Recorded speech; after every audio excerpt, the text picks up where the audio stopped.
Alors pour se préparer à endosser ce costume très grand, il faut passer par plusieurs phases. Déjà décider comment on va le traiter. Est-ce qu'on va le traiter en se rapprochant le plus possible de la statue, de la stature.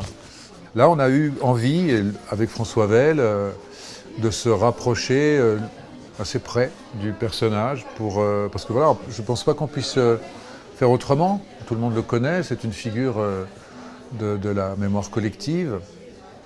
Et donc il a fallu choisir les petits signes extérieurs, on va dire d'abord.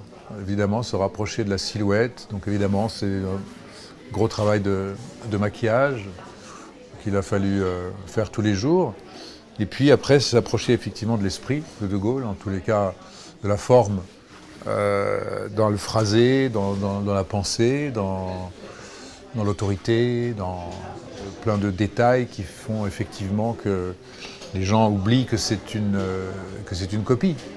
Et on a fait une sorte de synthèse de tout ce qu'on avait à disposition pour effectivement présenter un personnage public, le personnage public que les gens connaissent, et le personnage privé que les gens connaissent moins ou pas.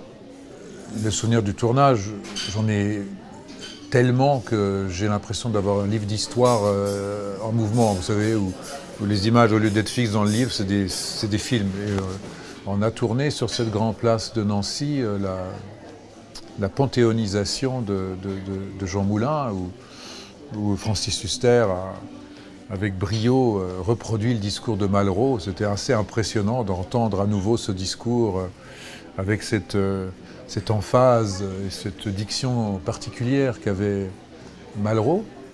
Et donc on était très heureux de tourner pas mal de scènes historiques là-bas. J'ai évidemment été extraordinairement ému et touché de tourner pour la première fois à la Boisserie. Donc forcément là, c'est quelque chose d'un privilège incroyable puisque ça n'avait pas été accordé jusque-là.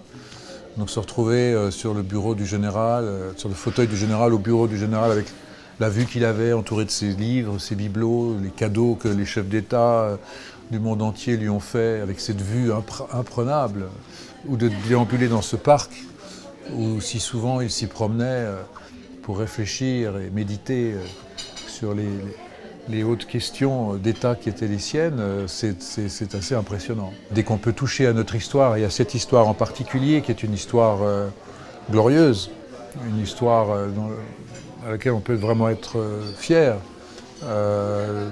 on voyait bien les enthousiasmes que ça déchaînait et la somme d'énergie employée pour qu'on arrive à un résultat voilà, comme vous pourrez le découvrir dans la série.